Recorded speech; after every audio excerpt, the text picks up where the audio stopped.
The Printed History of the King James Text, 1629 Cambridge Edition, Part 2. So if you recall, last week I had forgotten my tablet, which did impact my ability to show certain things as far as what we were talking about in the lesson. Fix that this week. So if you're joining us right now on Facebook, YouTube, or on the church's website and you wish to follow along, you can scroll down, go to gracelifebiblechurch.com. Scroll down to recent sermons. You're going to want to click on May 19, lesson 235, and then you click on that link and you can open up to what we're going to be going through today. And it's going to be important to follow along with a lot of the illustrations. So I'm going to say at the front of this, I'm going to take the time it takes on this. All right. There's some examples here. I've got screenshots. I've got photographs of what we're talking about here so that we can see with our own eyes what's going on and not have to take anybody's word for it, okay? So let's get into the introduction. In lesson 234, we began discussing the 1629 edition of the Authorized Version edited and published by Cambridge University Press. In doing so, we consider the following points. Number one, we looked at a brief history of Cambridge University printing rights. So we went back and saw how under Henry VIII in 1534, the Cambridge University Press was originally granted printing rights, and we talked a little bit about the history of the university press. And then second, we started talking about the 1629 Cambridge edition. Now, my decision to use David Norton's book, A Textual History of the King James Bible, to frame this discussion has come under scrutiny this past week on social media. Again, that is this book right here, by David Norton, A Textual History of the King James Bible, okay? And I am aware of the fact that as I speak right now, my published notes that are on the screen behind me have already been critiqued by the same individual, okay? I'm not going to mention who they are. To me at this point, it's irrelevant. We're going to go through the information. It's always nice to have your notes critiqued before you've actually taught the material, okay? But anyway, that seems to be the situation that exists today. It has been asserted that Professor Norton is unsaved. How, maybe that's true, maybe it's not. I'm not aware of any profession of faith on the part of Professor Norton, so maybe it's true that he's not a saved person. Read the rest of the statement. Professor Norton is unsaved and therefore is not to be trusted in his reporting of textual data / facts. So because he's not saved, he cannot catalog or collate information. That is the assumption. All right?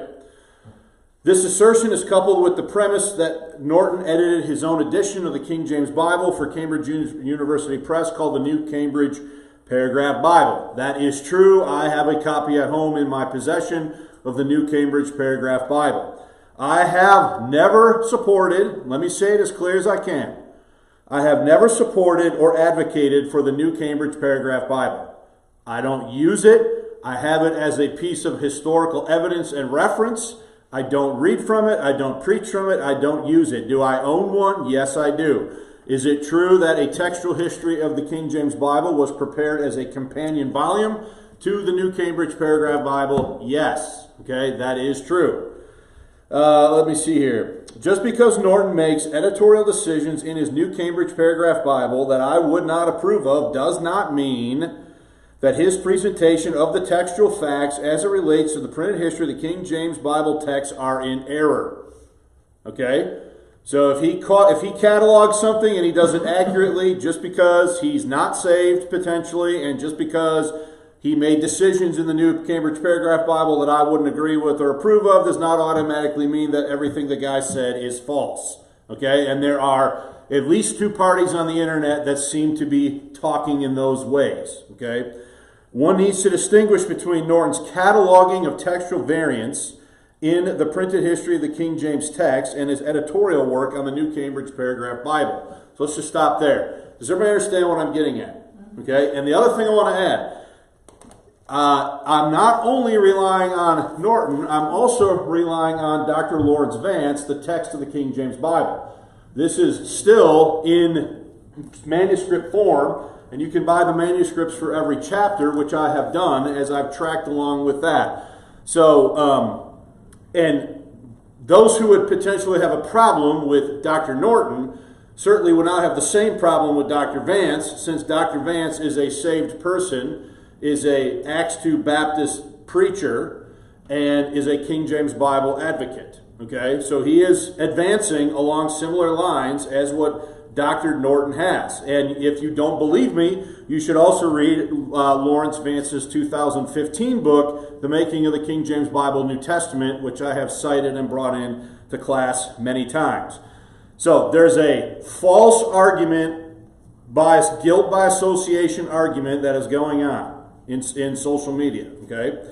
So, regarding the scope of the work undertaken by the Cambridge University Press in producing the 1629 edition, Norton stated the following, quote, "The editors made more changes to the text than any other set of editors." So we talked about this last week. This is a review point.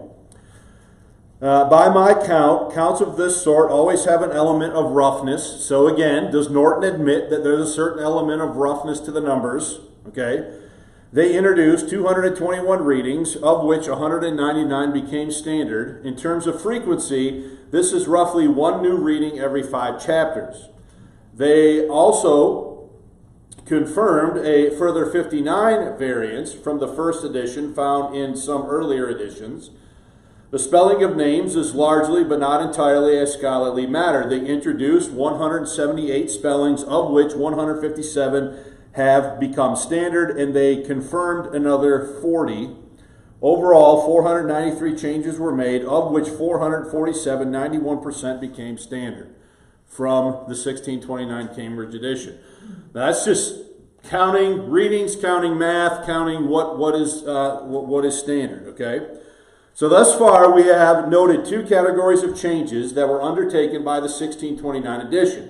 Number 1, readings, standard and rejected, and number 2, spelling changes, standard, rejected, and confirmed. That is what we talked about last week in lesson 234. Okay, so we want to continue now our look at the Cambridge 1629 Cambridge edition at the bottom of page 1.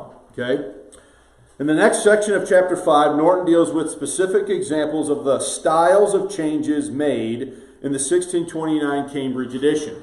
All right. So notice what he says, top page 2. Consideration of the textual changes may usefully begin with some exceptions. Only once did the 1629 editors allow themselves to rewrite. So that would mean rewrite a verse. Okay? Job 4:6 in the first edition has a reading that was created in Bod 1602.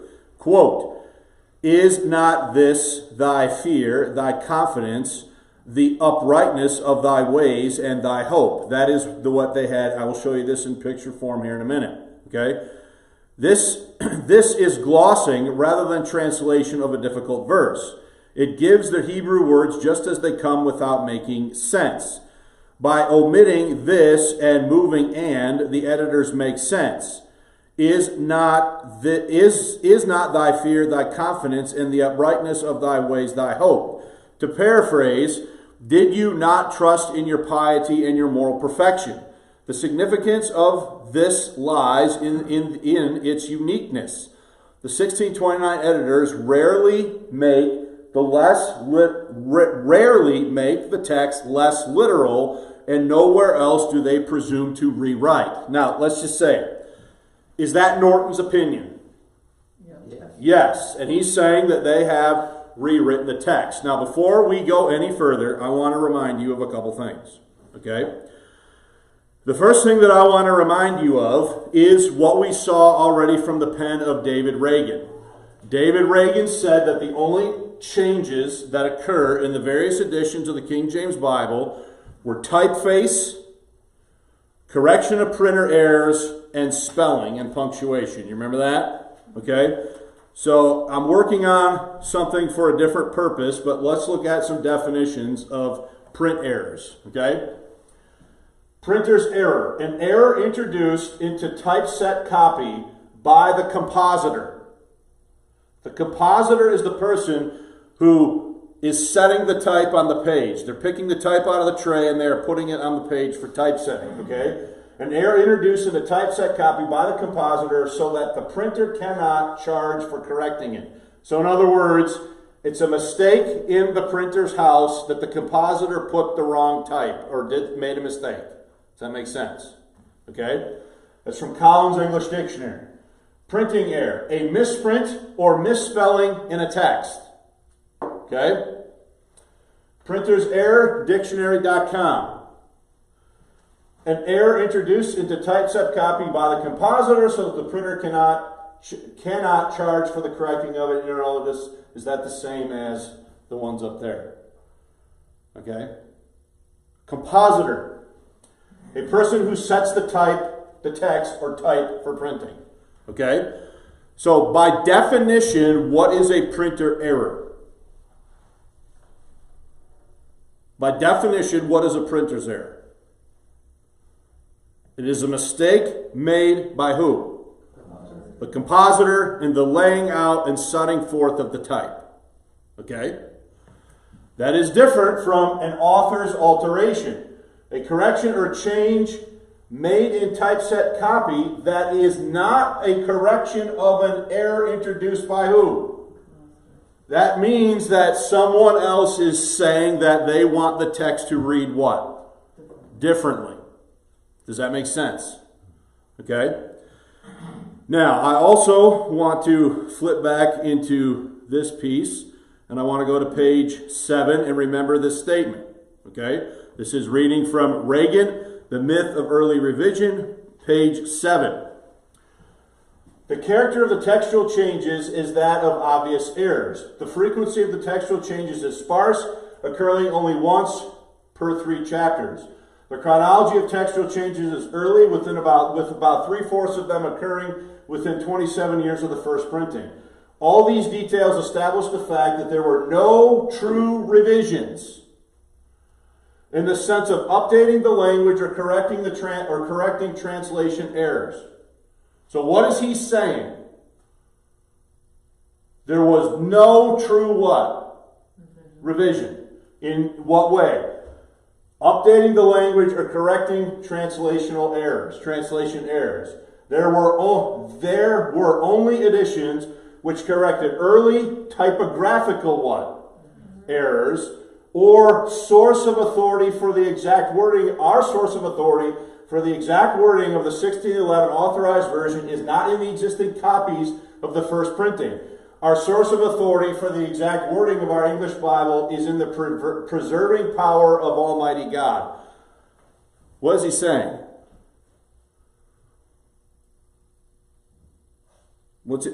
He's saying it doesn't matter what's where in the first edition. First edition is immaterial. What's important is what God preserved. Just as God did not leave us the original autographs to fight and squabble over, so he did not see fit to leave us the proof copy of the translation. Our authority is in the hand of God, as always. You can praise the Lord for that. So he's saying, flat out, okay, all of these details establish the fact that there were no true revisions in the sense of updating the language or correcting translation errors. Does he not say that? So, according to what we've seen then, the only categories of difference should be typeface, spelling, punctuation, and clear what? Clear printer errors, and a printer error is defined as what? An error introduced to the typeset copy by the compositor so the printer cannot charge for correcting it. Okay? Is everybody with me so far? Any questions? Okay, let's jump back into the notes. And let's look at the example here. Okay, consider the following screenshots charting what Professor Norton is talking about. So we just read him talking about Job 4:6. Okay, so the first screenshot here is of the base text. So here is the 1602 bishops, which is the text that the translators were tasked with revising. We've been over this 100 times, right? And then notice what it says. And by the way, you should grab your Bible and probably open to Job 4:6.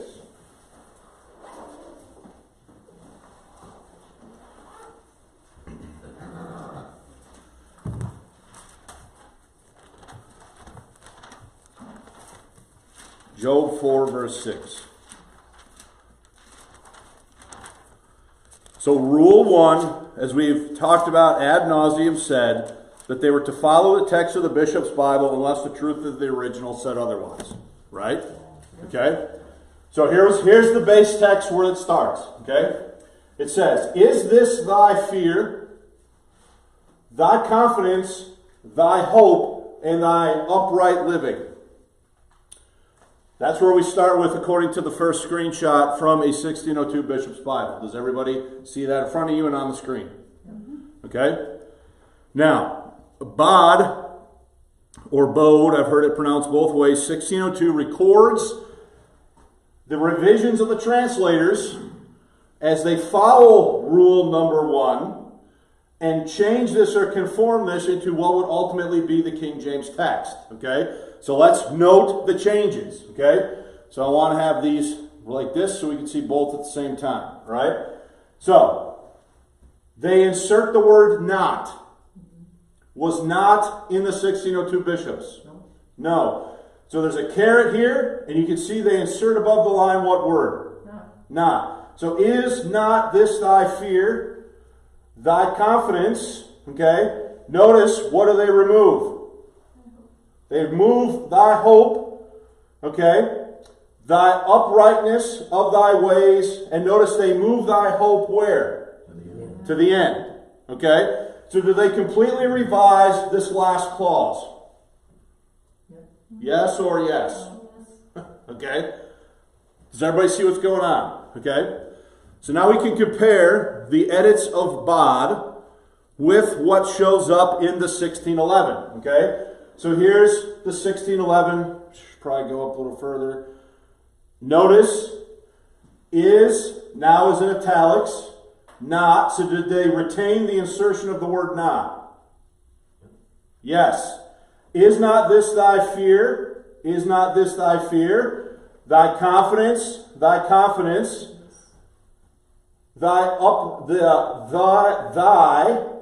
Wait a minute. That's right. That's right. Thy uprightness of thy ways and thy what? Hope. So do they basically take the revisions that are in Bod and reproduce them in the 1611? Yes. So does everybody see how we start objectively with this as the base reading? Bod revises the base reading into this reading. And then does this reading become the 1611 reading? Yep. Does everybody see that? Mm-hmm. Did I miss something there, Amy? There was one, thee and thy. I don't think it's thy. I think it's the. I think I messed up too. This should say the uprightness. So we need to correct this. This should say the uprightness here. See? Yeah, That's my mistake. This should say the uprightness. So that's another change. So, here's the point. Okay? What's that? They also changed the period at the end to a question mark. Period here to a question mark here, right? Yeah. Scroll back up to the bishops. The bishop says a period at the end, and God's Right. So, question mark. well, I think that might be a question mark. I'm not sure. It's hard to tell.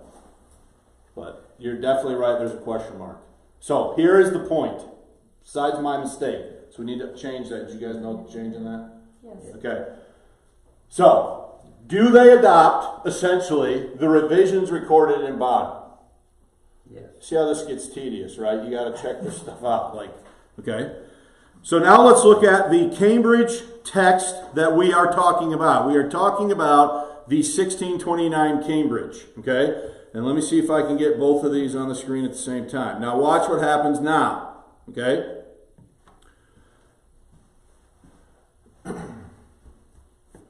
Problem is, okay. Is that still italics? Mm-hmm. Is not this thy fear? Now what? Is not thy fear. What's missing? This.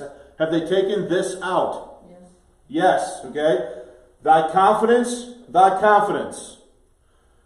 We have an insertion of what? and the uprightness, as opposed to, and that should say the uprightness, we already caught that mistake, right? Of thy ways, uprightness of thy ways, and notice what's taken out here. And. So let me ask you a question. If we don't go any further, is it a true statement that there were never any wording changes between 1611 and 1769? 29 or 69? I don't 20 and 6, let's go 69. 1629, were there any wording changes? Yes. Yes. Are they obvious print errors? Are they obvious places where you could say that the compositor made a mistake? Sometimes. Maybe, maybe not, right? Okay? So let's look at the next statement. The 1629 Cambridge omits this and moves the and from the end of the verse to the middle. Is that a printer error? Moving the word and, is that a printer error or an editorial change? Editorial change. That's an editorial change. Okay? The 1629 Cambridge omits this and it moves the and from the end of the verse to the middle. Professor Norton continues his explanation of this example from Joe 4:6 as follows. The small license they took here, referring to the 1629 editors, led to further license. The second Cambridge edition, 1638, created the received reading by restoring this and changing the order of the last part of the sentence. Okay? So let's look at 1628. Okay? So notice, do they put the this back in? This time it's in italics, right? So if you go back to the previous, so the 1629 here, did it take out the word this? Yes. Is 1638 putting the word this back in? Yes. Is not this thy fear? Okay. Thy confidence. Now, thy hope. Where was that before? At the end. So have they taken thy hope and moved it in the sentence? Is that a printer error or an editorial change? That is not a printer error. You will never convince me that that is not an editorial change. You'll never convince me that's a printer error. That is a later editor moving that clause. Sorry. So I understand that does not fit the talking points that we just looked at. It doesn't fit the talking points. But you cannot get around the objective fact that that's a change. Now, it's not a substantive change. It doesn't impact what the verse is saying doctrinally, but is it an editorial change? Is an entire clause moved? Okay? So thy hope and the uprightness of thy ways. So let's look at the table now, comparing them all side by side. All right? So here we go. We can start with the 1602 bishops. All right? This is thy fear, thy confidence. I think that's my mistake as well. Yeah, I corrected that earlier. Should be thy hope. So we need to fix that. Thy hope and thy upright living. Okay? So notice the 1602 bishops had hope where? At the end. Nope. In the middle. In the middle. Okay? Bod 1602. Do we have the insertion of the word not? Yep. Okay? Is not this thy fear? Okay? Notice that is not this thy fear, thy confidence, thy uprightness, and thy ways, and thy hope is moved to where? Yeah. So does this signify that the King James translators wanted to move thy hope from the middle of the verse to the end of the verse? Yes. Yes. Okay? It's also different that they have thy upright living as opposed to uprightness of thy ways. Upright living, uprightness of thy ways has changed as well. So I'm telling you, this is why I'm glad we go over this stuff in class. Because I seriously start getting cross-eyed looking at this stuff, okay? I get cross-eyed because it's just like your brain does things where you insert things there that possibly aren't there. So yes, that's an additional change, okay? So the uprightness of thy ways. Because remember, let's just scroll back up quick. Remember in bod was the entire last clause rewritten. Remember? They crossed out all of that and did they rewrite it? Okay? Thanks for catching that. Okay, so now let's go to 1611. Is not this thy fear, thy confidence, the uprightness of thy what? So here's a change from thy uprightness to what? The uprightness of thy ways. So is there an additional change here over what was in bod? Yep. Okay, the uprightness of thy ways and thy hope. So this is the thing I want to point out too. There's some debate right now whether bod was done before or after the translation was published in 1611. To me, it's clearly done before because you still have later changes to the text than what are exhibited in bod. Does that make sense? If bod were done after the 1611, then would bod match the 1611 every time? You follow what I'm saying? Okay? Now let's go to 1629. Is not this thy fear? Is not thy fear. What's taken out by Cambridge 1629? This. Okay? Thy confidence. Notice now they assert what? And the uprightness of thy ways, thy hope. So, when they take out this, do the translators want that to be there? Seemingly the answer is what? So then they add a word and, Cambridge 1638. Is not this thy fear, thy confidence? Now watch, have we completely moved the clause thy hope? Yep. Thy hope was put at the end in bod 1602. It was at the end in the 1611. It was at the end of 1629. Now it's put back into the middle where it was originally in the 1602 bishops. You guys following that? Okay? And the uprightness of thy ways. And then this reading established in 1638 by Cambridge. Look at the Bible in front of you. Job 4 verse 6. Is not this thy fear, thy confidence, thy hope, and the uprightness of thy ways? So the reading that you have in front of you became the standard reading after which edition?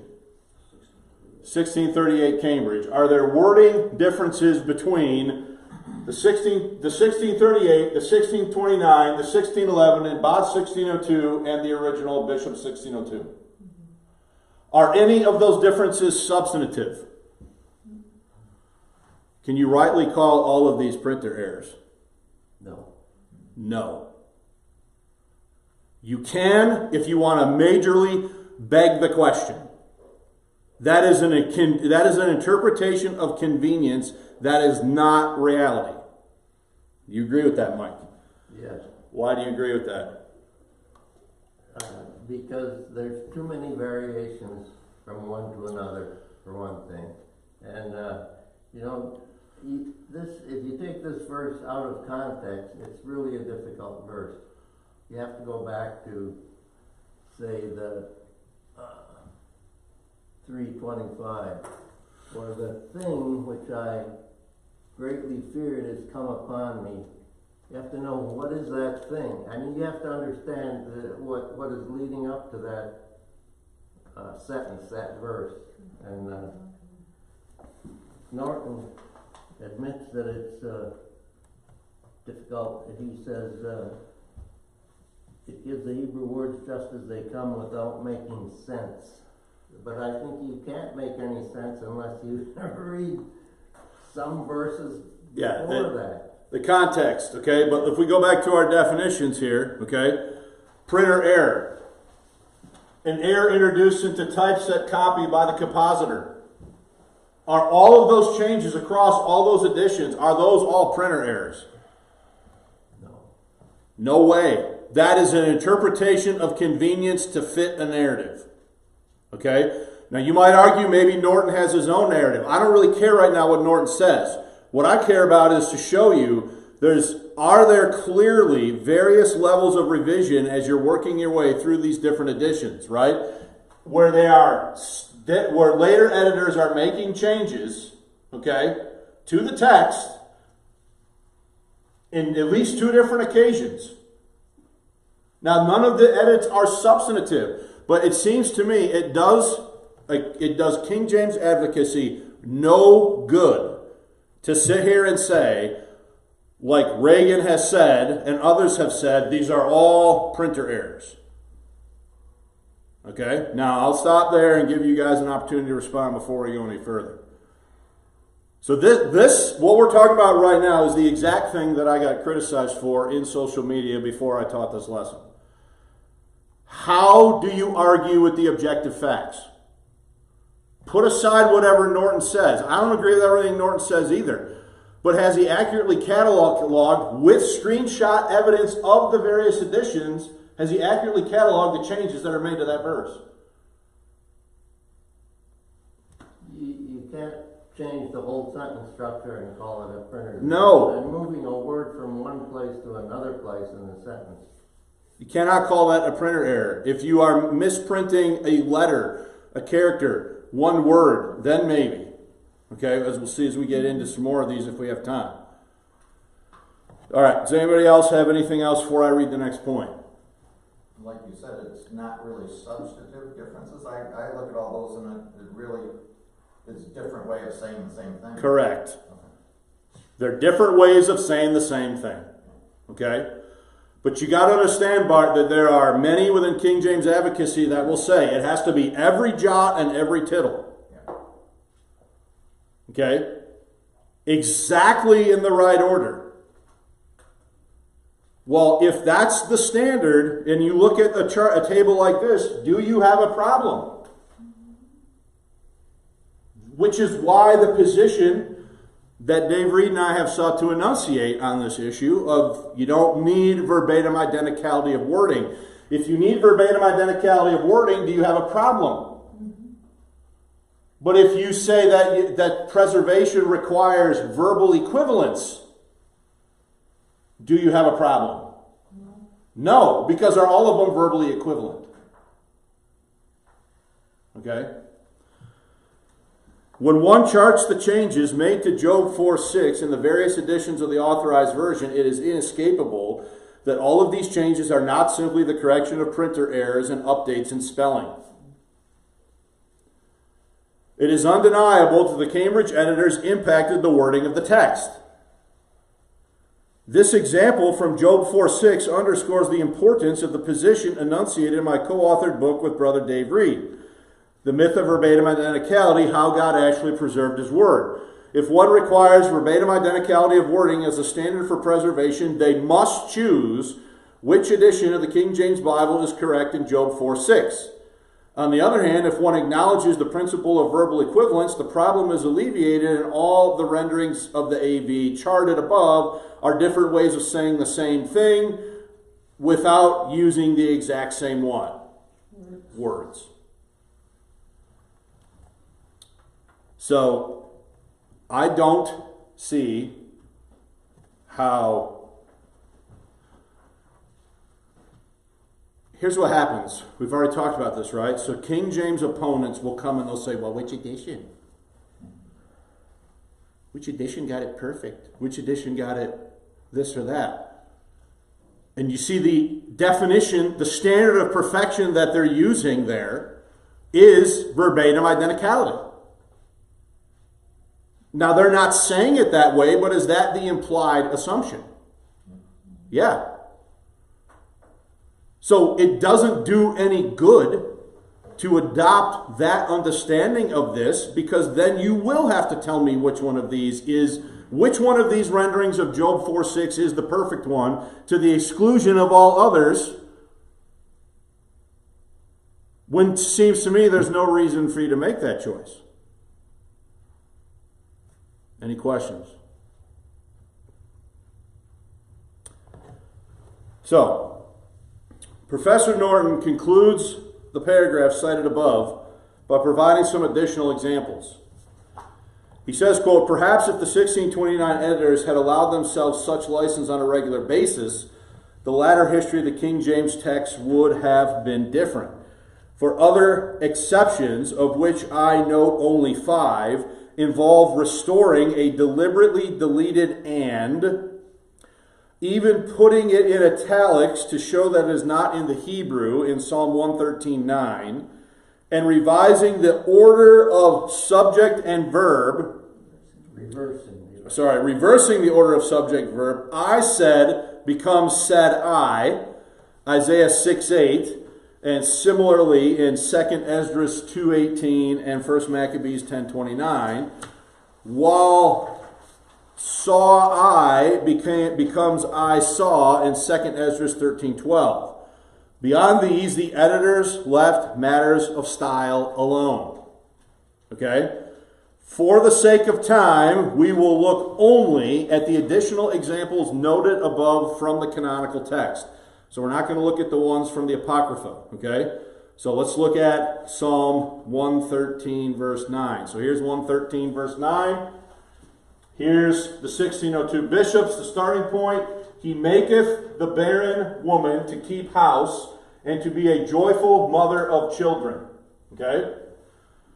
Bod 1602 makes some changes. He maketh the barren woman to keep house, removes what? And to be a joyful mother of children. So did they intentionally cross off the word "and" here in this verse? Okay? And then here's 1611. He maketh the barren woman to keep house. Notice what's omitted in the 1611. And to be a joyful mother of children. And then you have the insertion here of "praise ye the Lord." So I believe I noted here that I couldn't, this handwriting here is a little bit unclear to me exactly what it was saying. But then look at 1629 Cambridge. He maketh the barren woman to keep house and, in italics, to be, so this whole clause now is in italics, to be a joyful mother of children, praise ye the Lord. Okay? Now you could say, what difference does it make? And I would say, none, other than the note, are they making changes? Are they clearly making changes to the text? They take the word "and" out. Then they publish it in 1611 without the word "and." Then in 1629, do they put the word back in italics along with the words "to be" and "to be"? Now, is that in the text and in italics? Okay, so go to your Bible. No, you don't need to do that because I got the table here. They also added "praise ye the Lord." Okay, so here's 1602 bishops. Bod takes the word "and" out. 1611 publishes the text minus the word "and." 1629 Cambridge inserts the word and puts this whole clause "and to be" in italics. And then does that become the standard reading? Okay? Was the unwritten or the unclear handwriting in Bod 602 what they interpreted as "praise ye the Lord"? I believe so. It looks kind of like it might be. Yes. I believe so, but unfortunately, I have to be honest, some of that handwriting is a little hard to make out sometimes. Okay? Looks like my writing. I could have been an editor. So we already went through that, so let's look at the point here. Evidence furnished by Bod 1602 reveals the King James translators intended to remove the word "and" from the clause "and to be a joyful mother of children," as found in the 1602 bishops. The 1611, with its removal of "and," confirms this conclusion. Later, in 1629, the Cambridge editors reinstated the word "and" italicized the clause "and to be." Was this the correction of a printer error in 1611, or a stylistic choice of a later editor that reversed the initial choice of the translators? Intentional, sorry. You guys seeing what I'm saying here? Okay? So when they do this, in 1629, is that the way the translators said they wanted it to be? Reflective of the choice in 1611? Or is this editor making a different choice? It doesn't affect the meaning of the verse, a hill of beans. Okay? But it's still a what? Change. Okay? Any questions? You got a comment, Mike? It looks like their Cambridge is going back to the 1602 bishop reading, but I think on the one hand, some people want to keep the Hebrew the same wording, same words as the Hebrew used, and on the other hand, I think the translators wanted to make it more understandable English, more in keeping with the English of the day, so people could understand. I would say there are probably instances of both. Of them wanting to retain the original word order of the Hebrew as well as wanting to make understandable English. Okay? Did you guys have another observation? Oh, down further, Isaiah is not spelled right. In the notes? In the middle, yeah. Yeah, you're right. The 1602 bishops. The first listing is not spelled right on Isaiah. Right here, Sylvia. Isaiah. Oh, Okay. So let's look at another example if we have time. Okay, Isaiah 6:8. Okay? Now look, guys. The reason we have to do this is because of the stuff that's been said. The stuff that's been said does not comport with the facts. Okay? Now, you've seen enough of these examples now. Does Norton need to be a saved guy to catalog differences like this? No. no. Okay? Isaiah 6:8. And why would anyone judge somebody's salvation ever? Because people feel they have the right to do that, I guess. He's unsaved, so he's an. Well, the same guy says I'm a Baptist pastor, by the way, in his latest article.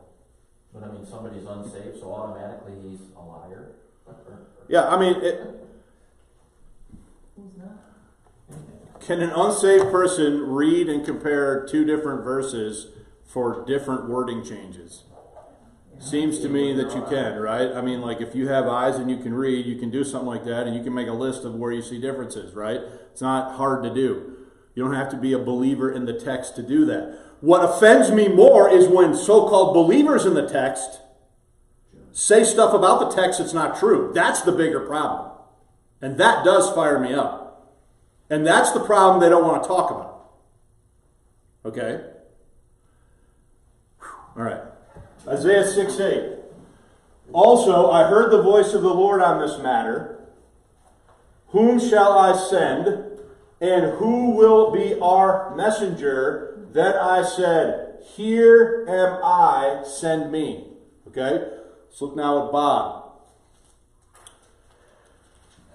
So we can still see both of those. Okay? Also, I heard the voice of the Lord on this matter. Also, I heard the voice of the Lord on this matter. Whom shall I send? Whom shall I send? And who will be our messenger? And who will be our messenger?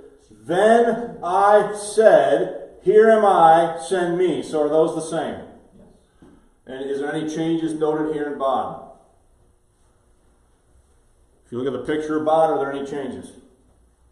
No. Okay. Isaiah 6:8, 16:11. Also I heard the voice of the Lord saying. Did Bod call for the insertion of saying? No. No. Was saying in the 1602? No. So is there an insertion of a word into the text post Bod? Yep. Yes. What word is it? Same. Saying. Now watch. Whom shall I send? I think that's the same, right? Yeah. And who will go for us? Make sure I'm reading this right. Who will be our messenger previously? Yeah. Previously it was who will be our messenger. So there's a change post Bob, which we need to make bold as well, Mike. Okay? What? We need to bold the change, and who will go for us versus who will be our messenger. Right. Then I said, "Here am I, send me." That's the same, right? Yep. Now watch 1629 Cambridge. Let's stop just for a minute. So 1611 inserting the word saying. Yeah, Did 1611 insert the word saying? yes. Yes. And did it change a phrase that was not marked in bod? So there's an additional word added and there's a change that is not marked in bod, right? Let's go to Isaiah, let's go to 1629 Cambridge. Okay? Notice. Also I heard the voice of the Lord. Is that the same as the 1611? Yes. Saying, here I think we have a punctuation difference, a semicolon versus a comma, right? Whom shall I send? Whom shall I send? That's the same. And who will go for us? That's the same as the 1611. Question mark. With a question mark there, that wasn't in the. That was not in the 1611. So but that's punctuation. Most people aren't going to have a problem with that. Now watch. Then said I, "Here am I. Here am I. Send me." Now notice what change do they make? They change "I said" to what? Said I. Said I. Is there a substantive difference in meaning between said I or I said? No, No. What is that?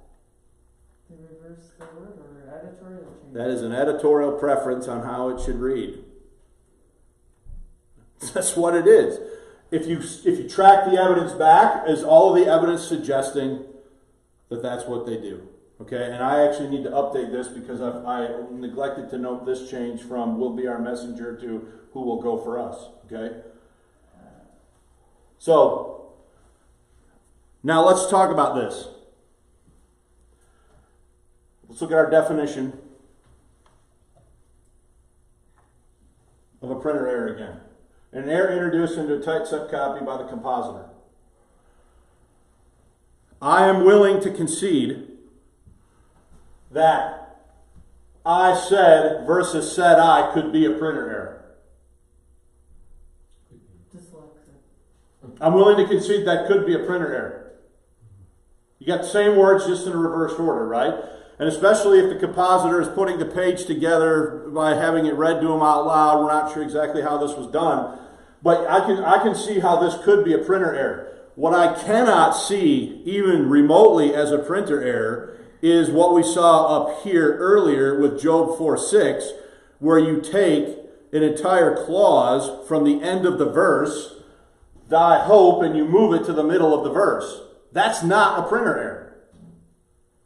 I could be persuaded to view what's going on here in Isaiah 6:8 as a printer error, the difference between "said I" versus "I said," but there's other things going on here, right?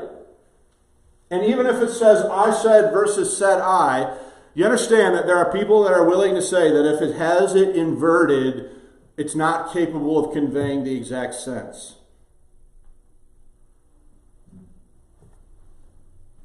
Okay.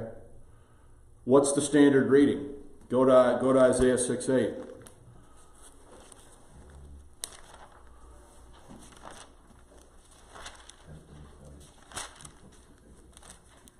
So guys, I'm sorry that I tax your patience on stuff like this. But you got to understand. This is the kind of stuff that has to be done because of the kinds of things that are said. Verse 8. Also I heard the voice of the Lord, comma, saying, comma, whom shall I send, comma, and who will go for us, question mark. Then said I, here am I, send me. So what reading became the standard reading? The 1629 Cambridge. Now it doesn't matter a hill of beans whether it says said I or I said. Okay? Oh, don't get me started, Eli. You're tempting me. You're baiting me. Okay? So a comparison between BOD 1602 and the 1611 illustrates the draft status of BOD 1602. Bod records no changes to the base text of the 1602 bishops at Isaiah 6:8. Yet the 1611 exhibits changes when compared to Bod on this matter was changed to saying. Meanwhile, so in other words, the changes noted in Bod cannot be post 1611 because not all the changes in the 1611 are noted in Bod, which means that they go through the text again after Bod was produced and decide to make some other changes. Okay? Meanwhile, the 1629 Cambridge said, I said in the 1611 to said I at the end of the verse. This change became the standard reading. All prior English Bibles, including Wycliffe, Coverdale, Matthew's, Great Bible, Geneva Bible, Bishop's Bible, and the Douay-Rheims read, I said in Isaiah 6:8. So, the change introduced by the 1629 Cambridge editors, introduced by the 1629 Cambridge editors the correction of a printer error or a stylistic change? I'm going to say to you that I believe it is a stylistic what? Change. Okay? All right. So, and Mike, we need to note here that I think there's some other things that I need to fix. So these notes are going to have to be updated online because there's some changes here. So I think if you go to the bottom of page 6, that last bullet point, there's some additional bolding and changing that needs to be done in that table. Okay? Specifically, the change from who will be our messenger to and who will go for us. Okay? All right, guys, we got about 6 minutes. If you look at the rest of this, you'll see that there's way more than 6 minutes of material left here. So I don't think there's any profit right now in trying to forge ahead with this because there are additional references. So what I want you to see, what I did is I took Norton and I annotated Norton with the actual examples of screenshots from these documents so that you could see what he's talking about. Okay? And here's why I did that. It's one thing to read through it and hear him say, oh yeah, they did this, they did this, they did this. But is it a very different thing when you can visually look at it yourself from the documents in question? So I have in my possession a 1629 authorized version, the Cambridge University Press, and I have a 1638. So we can look at, I can go into Norton's work, I can check Bod, I can check all these things, and we can see what they did. Okay? A lot of them are printer errors, but not all of them. All right. We got a couple minutes for any questions or comments that anybody might have.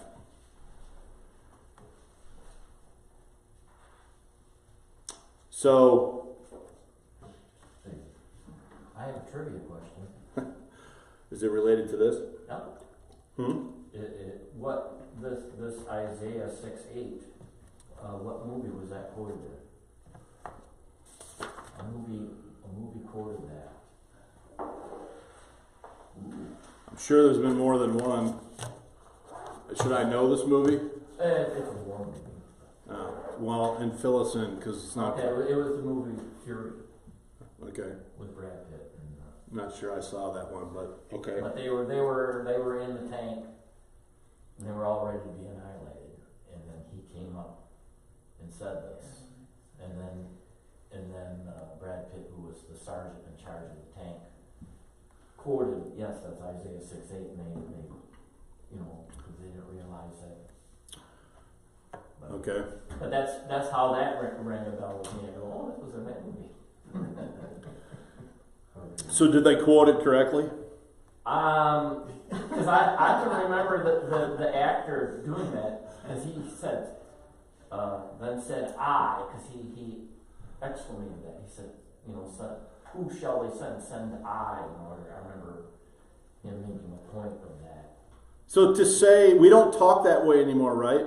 We don't say said. We don't say said I. We said I what? I said. Yeah. So that's. You could argue that's a printer error. If you wanted to do it, I wouldn't argue it too strong, because all you're doing is you're flipping what? You're flipping the two words around and putting them in a different order, right?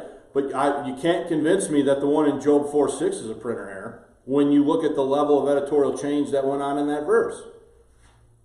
And if you have to have everything exactly so, which is what jot and tittle preservation requires, then you got a problem. I'm sorry, but you do. And that's not Enlightenment rationalism talking. That's objective facts from the printed history of the text. Okay? All right, any other questions? All right, if there are no questions, next week is the last Sunday in May, right? It's also a holiday weekend. Is everybody going to be here? Does anybody know they're going to be gone for Memorial Day? Then we'll have class. What I'll probably do is take some of this information and reshuffle it and work up some new notes for the next lesson. And we'll probably also then touch briefly on, well, there might be enough here for a whole lesson. I'll have to think about what I want to do about that. The reason the notes are so long is because of all the pictures and the examples and going through them. But to me, if we're going to do this, we gotta actually put our eyes on what's going on here.